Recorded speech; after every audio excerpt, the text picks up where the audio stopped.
More dangerous, they'll do what they need to do. I mean, we had neighbors complaining because paparazzi were knocking on the window, knocking on the door, asking if they could get into the bedroom that was looking over the garden to get shots. Oh my gosh. You know, this is the sort of stuff. And psychologically, for Meghan, it was stressful. Yeah. You know? Yeah, of course. It began with such joy. On the public stage, Meghan seemed to embrace her new royal role with confidence. I am here with you as a mother, as a wife, as a woman of color, and as your sister. Because aside from the fact that it's a family member writing this, what kind of person, you have to wonder, is going to do that?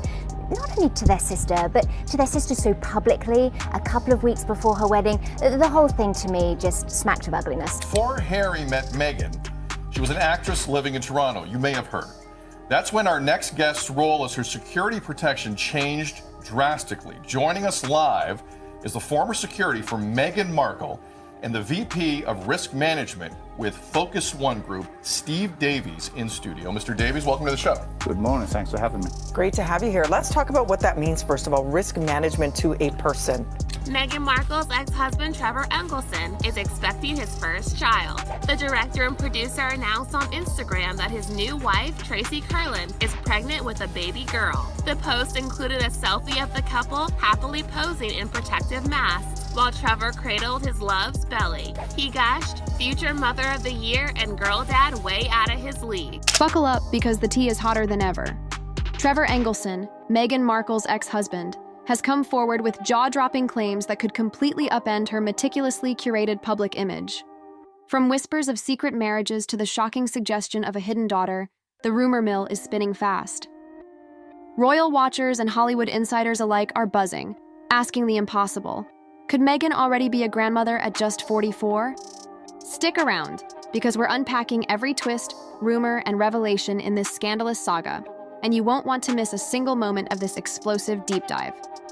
But backstage, coping with the glare of intense media scrutiny while dealing with the everyday pressures of motherhood is clearly taking its toll. In an ITV documentary, we see for the first time the extent of her fragility. I don't know what the impact on your physical and mental health of all the pressure that you clearly feel under. Family crisis hangs over Meghan Markle as her romance with Prince Harry blooms. Her brother was just arrested for allegedly putting a to his girlfriend's head. Male subject inside the house held a gun to female's head, locked her in the bathroom. Now, Tom Markle Jr. is speaking exclusively to Inside Edition from Oregon. You allegedly put a to her head. Is that true? Absolutely not. It's there was a there was a in the house, and you know, and my attorney, I can't really get into it. And there were windows of the relationship between Harry and Meghan, obviously. When did you and your security team come into the picture, and who was paying for it? Well, once the announcement was made that Harry and Meghan were dating, everything just took off. And there was some rumors prior to the announcement, and we had some paparazzi outside the house. She had no money, she had no future after the Suits series in Canada, and suddenly she's an international Best guys in the world, so I'm really happy. She was asked the question on her first date with Harry, to which she replied they were in a cottage roasting chicken. And it was perfect. But now Meghan states in the Netflix documentary that she met Harry in a pub. Trevor Engelson just dropped a bombshell on Meghan Markle's polished public image, and the internet can't stop buzzing. He's hinting that Meghan might have a secret daughter, which, if true, would make her a grandmother at only 44. Yes, you heard that right, a grandmother. The claim has divided fans. Some say this could be the biggest scandal of Meghan's story yet, while others insist it's far too wild to believe. Online debates are exploding, with people swearing it's proof that Meghan's picture-perfect story has cracks, while others dismiss it as just another smear campaign. But one thing's undeniable. Trevor's words have stirred chaos, not just in Hollywood, but all the way to royal circles. If even a shred of this is true, the fallout would be explosive. And even if it's not, it's still one of the juiciest rumors in recent memory. Behind Meghan's glossy PR photos and polished speeches, stories like this keep bubbling up, messy, dramatic, and impossible to ignore. I would say, look, any woman especially when they're pregnant, you're really vulnerable. And so that was made really challenging. And then when you have a newborn, It's a long time ago, but I remember, yeah. And especially as a woman, it's a lot. So There's even talk that Meghan once fired her own publicity team because they couldn't sell her image exactly the way she wanted. That's how tightly she's tried to control her narrative. But now the whispers are louder than ever. Meghan might not just be a mom, she could secretly be a grandmother. If that turns out to be true, it wouldn't just rock Hollywood. It could send shockwaves all the way to Buckingham Palace, tearing holes in the carefully constructed brand. Meghan has fought so hard to protect. Because in the world of polished images and PR perfection, nothing destroys credibility faster than a hidden family tree. To have you here, let's talk about what that means, first of all, risk management to a person. Okay, risk management to a person is anything that could threaten the person, the family, the business, if it's a corporation, high net worth individual, anything that can cause distress for them, whether it's a kidnapping, whether it's extortion, everything like that. So with Focus One Group, what we end up doing is doing a complete threat risk assessment for them to find out their lifestyle, what they need, and what we can provide for them. One of the biggest things when you're providing security for high net worth people is to make it comfortable enough for them to use, but not too uncomfortable that they're going to forget about it. And what does that mean, comfortable for them to use? The story gets even murkier when you realize how comfortable some insiders were shaping this narrative. Even Meghan's mother has been dragged into the conversation with whispers, suggesting she was fully on board with the image Meghan wanted to project. Step back and it's easy to see why the speculation keeps spreading. Forget the fairy tale of a young college student finding herself before fame. The darker rumor paints a very different picture. Allegedly, Meghan's real story may have started not in classrooms, but under the neon lights of Las Vegas, long before she became a duchess. Picture her standing in front of an Elvis impersonator saying, "I do." The man at the center of this rumored Vegas marriage wasn't a prince or a Hollywood star. He was just Joe Giuliano, an ordinary young guy. And if this marriage truly happened, it was nothing like the Windsor spectacle the world remembers. There were no designer gowns, no glossy magazine spreads, no global attention. Just Meghan, Joe, and two family witnesses standing in a cheap Vegas chapel under flickering neon lights. Some gossip even claims one witness swore their own child saw it happen, and when asked if they believed it, they admitted they did. Once the announcement was made that Harry and Meghan were dating, everything just took off. And there was some rumors prior to the announcement, and we had some paparazzi outside the house. Once the announcement was made, NBC Studios contacted me and asked if I was available to provide the security protection for Meghan because things were just getting out of control. There was death threats coming in. The people were trying to get onto the paparazzi were trying to get onto the studios and everything else. So I moved in, the announcement was made, and it went from 3 paparazzi outside the house to 50 paparazzi and the satellite trucks and everything else. Wow. So the complete neighborhood was disrupted. You know, it was a quiet neighborhood. You could walk the dogs. The cleaners would come in and everything else. Once the announcement was made, all of this shut down. And the paparazzi were trying to get into everything. What was supposed to be nothing more than a teenage love story quickly faded into Vegas history. As anyone familiar with Sin City knows, Vegas romances rarely stick around for long. Within just a few months, it was over. Not with a messy public divorce, but through a sealed annulment. In Nevada, it's simple. Pay the fee, sign the papers, and just like that, the marriage is erased, wiped off the books as if it never happened. For Meghan, that annulment offered a clean slate. Officially never married, no trace, no record, no archived proof. But that very clean slate raises questions. Why go through the trouble of sealing the file if there was truly nothing scandalous to hide? This on top of just trying to be a new mom or trying to be a newlywed, it's, yeah, well, I guess, and also thank you for asking, because not many people have asked if I'm okay, but it's a very real thing to be going through behind the scenes. And the answer is, would it be fair to say not really okay? really been a struggle. Yes. It gives an insight into the turmoil behind this couple's public facade. Insiders have even whispered that Trevor once mentioned Meghan couldn't give him children, though that's always been secondhand gossip. Still, one thing's clear. People don't erase history unless they're trying to bury something. That's why this rumored Vegas marriage stands out. It's more than tabloid chatter. It's the first red flag in a timeline that's been suspiciously polished ever since. According to Meghan's official biography, she supposedly took a gap year before heading to Northwestern. The story goes that she traveled, explored the world, discovered herself, soaked up culture, a narrative that's wholesome, inspiring, and perfect for PR.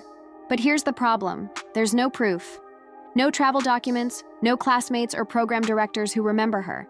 Not a single photo album of Meghan posing in Europe or Asia during that so-called year of discovery. Instead, all we see is silence, a blank page in an otherwise meticulously documented life. But individual, anything that can cause distress for them, whether it's whether it's extortion, everything like that. So with Focus One Group, what we end up doing is doing a complete threat assessment, threat risk assessment for them, to find out their lifestyle, what they need, and what we can provide for them. One of the biggest things when you're providing security for high net worth people is to make it comfortable enough for them to use, but not too uncomfortable that they're going to forget about it. And not what does that want to mean, use it. comfortable for them to use? So if you're coming to work every day and everything else, and we turn around to you and say, you've got to do this, you've got to do that. Sid might turn around and say, I'm not doing that. I don't want to do that. It's too much. So we have to work with the clients to make sure it's a nice balance between what they need and their life. At one point, Meghan told interviewers she didn't get acting opportunities because she was mixed race. But critics quickly pushed back. At the time, nobody even knew she was mixed race. Meanwhile, the Giuliano family paints a very different picture. They claim Meghan wasn't jet-setting through Europe at all. She was in Chicago, laying low under their roof, no cameras, no study abroad, no journals, no glamorous tales, just a young woman living quietly, far from the spotlight.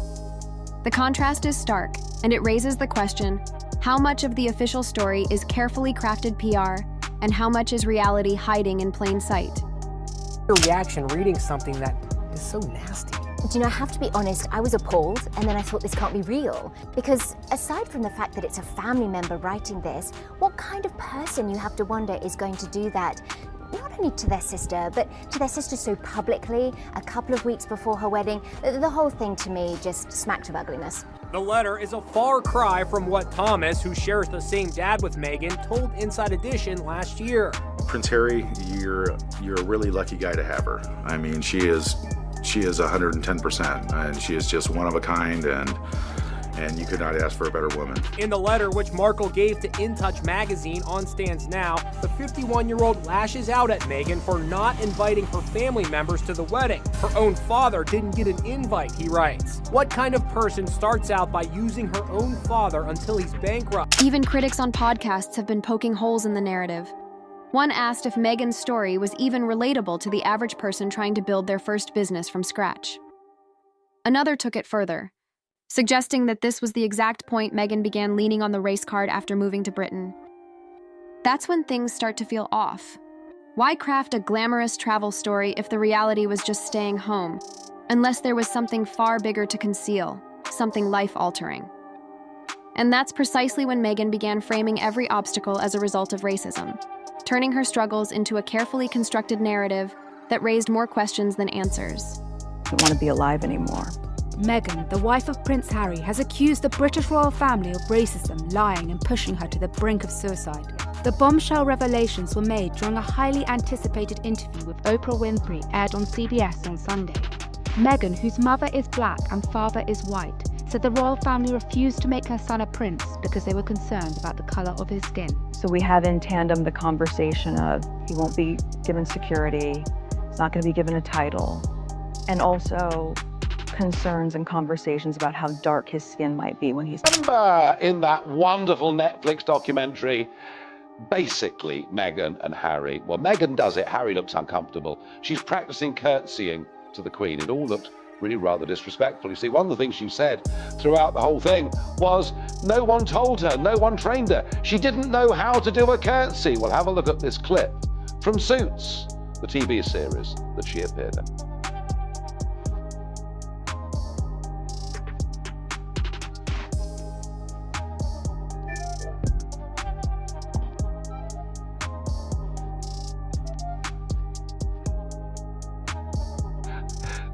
So there you are. In her professional life, working in the TV series Suits, she had to curtsy. But somehow, when she married Prince Harry, she forgot what a curtsy was. That's when the whispers really started picking up steam. People began suggesting that Meghan's so-called gap year wasn't about travel or self-discovery. It was the year she allegedly became a mother. Instead of announcing it to the world, she supposedly buried the chapter and reemerged with a flawless, unblemished identity. By the time she arrived at Northwestern, observers claimed she was constantly hiding her belly, making sure no one could notice or get too close. For most, that sounds far-fetched, but in Meghan's case, the missing year starts to look less like coincidence and more like undeniable evidence. Rumor has it Meghan didn't just conceal a marriage. She allegedly gave birth to a daughter in the mid-1990s. Quietly, with no baby showers, no proud father in the picture, no photos captured in family albums, just total silence. Allegedly, the Giuliano family stepped in, raising the child as their own, so to the outside world she was just another Giuliano, while behind closed doors, a few family members knew the real story. And context to the legal action and Prince Harry's scathing attack on the tabloids, accusing them of bullying his wife. Yesterday we heard Harry say he's haunted by his mother's experience, every flash of a camera a traumatic reminder of her death. As an actress, Meghan was used to the spotlight, but it clearly didn't prepare her for life in this family. Royal or not, any new parent might relate to this mother's vulnerability. Rebecca Barry, ITV News. One chilling piece of gossip summed it up perfectly. The child existed before she became a Giuliano. Rumor has it the girl, said to be named Noelle, was born around 1999 and grew up believing she was simply another member of the Giuliano family, completely unaware of her true parentage. Meanwhile, Meghan allegedly cut all ties and moved on, acting as if the entire chapter never existed. By the time she arrived at Northwestern University, she was already presenting herself as a fresh-faced college student with no obligations. No visits, no calls, and no trace of the daughter she supposedly left behind. It was as if she had hit a complete reset on her life. For some, this theory provides a potential explanation for the missing year, the sealed Vegas marriage records, and the intensity Meghan has always displayed in controlling her narrative. If Noelle is real, then Meghan's public life story isn't just incomplete. It's essentially a constructed work of fiction. A series in Canada, and suddenly she's an international star with quite a lot of money. And of course, in her terms, that's a great success. Now, of course, she lied about never having Googled Harry when she gave an interview early on. We know from her friends that's not true, that she was very focused on the royals and had visited Buckingham Palace and had watched Harry at length after his mother died. So we know that's not true. And she turns out to be a serial fabulist, as your book outlines brilliantly. I mean, the lies from this woman come regularly, and they're bold. They're big and they're bold. Then there's Trevor Engelson, Meghan's Hollywood ex-husband. He was once the man who shared her life, her ambitions, and her secrets. Yet Meghan allegedly ended things coldly, mailing back his engagement ring instead of confronting him in person. For years, Trevor stayed silent, avoiding scandal, but silence doesn't equal ignorance. Insiders claim he knew more than anyone about Meghan's meticulously curated timeline. He reportedly told friends that her story wasn't just polished, it had been completely rewritten. Trevor, after all, isn't naive. As a Hollywood producer, he understands image making and had witnessed Meghan's relentless drive to reinvent herself at every stage. He noticed the gaps, the missing details that never added up, and according to whispers, he even knew about the chapters Meghan has worked hardest to bury. That's why, even in silence, Trevor's presence feels like a ticking time bomb. Should he ever speak publicly, Meghan's carefully constructed narrative could unravel almost overnight. Part of the #1 family in the world. What's the craziest thing you saw during that initial period, during the dating period? Well, we were transporting her around from studio if she needed to go downtown or anything. She couldn't go out shopping or anything else. Craziest thing, we were getting chased by vehicles with the paparazzi. Here. When you say chased, how fast are you talking? Well, we're doing the speed limit, and they're right up our back end of the vehicle. We're going down alleys to try and get away. Right in the back, like dangerously close. Dangerously close. Which, for civilians, it can cause a traffic accident and everything else. Imagine carrying a secret like that. Trevor had to watch his ex-wife Meghan enter the British royal family, rebrand herself as a truth teller, and play the victim of palace cruelty, all while holding knowledge that could shatter her narrative. His silence is often framed as dignified, but in reality, many see it as smart self-preservation. If Trevor ever spoke, Meghan's carefully constructed image could crumble overnight. And Meghan knows it. That's why he remains the ghost in the room, the man who knows too much. Even royal insiders whispered about inconsistencies that never added up. Staffers reportedly weren't allowed to properly examine her during pregnancy, raising immediate questions. Why wouldn't a royal physician be permitted to check as usual? Then there's the mystery of her age. Officially, Meghan was born in 1981, the date cited in biographies and interviews. But digging into old school records, alumni lists, and classmates' memories hinted at something different. Some suggested 1977, others 1975. If true, that would make her 4 to 6 years older than publicly claimed. Suddenly, the puzzle pieces start to fit. A Vegas wedding at 18 or 19, a child born in the mid-1990s, and by the time she arrived at Northwestern, she wasn't a fresh-faced teenager, but a woman starting over, carrying a past she had carefully buried. That age discrepancy doesn't just raise questions. It aligns her entire timeline with almost surgical precision. Critics also note that if Meghan's pregnancy had been genuine, wouldn't she have proudly displayed it? Most expectant mothers share ultrasound photos, baby kicks, and let loved ones feel the belly. But Meghan's pregnancy was shrouded in secrecy.